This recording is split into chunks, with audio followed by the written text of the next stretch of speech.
আসসালামু আলাইকুম। ওয়ালাইকুম সালাম। ভালো আছেন?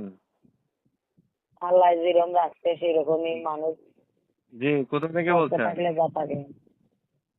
যশোর থেকে বলছি। যশোর থেকে। জি। কি নাম আপু? হ্যাঁ?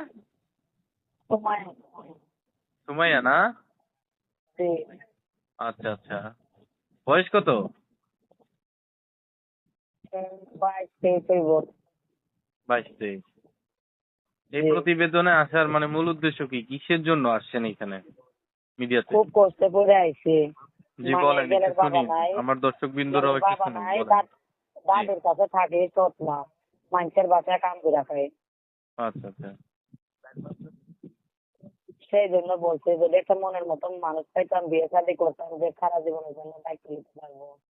হুম, বুঝতে পেরেছি। মানে একজন মানে যত্নবান স্বামী চাইতেছেন, তাই তো? এখন মনে সে করেন বুড়ো যে জোয়ানও বাদে জি না, জি। মানে বয়স হলেও বাদবে না যে পাশে থাকবো, 2 বেলা ডাইল ভাত খাইতে পারবো, মানে সারা জীবনের জন্য আর কি পাশে থাকবো। আমার নাম্বারটা পাইছেন কোথায়? ইউটিউবে?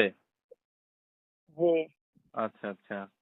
যাক আপু, ভালো থাকবেন ইনশাআল্লাহ। আমি দোয়া করি আপনার মনের মানুষ যেন পেয়ে যান, ঠিক আছে? ভালো থাকবেন, আচ্ছা হ্যাঁ? আচ্ছা। আসসালামু আলাইকুম। ওয়ালাইকুম সালাম।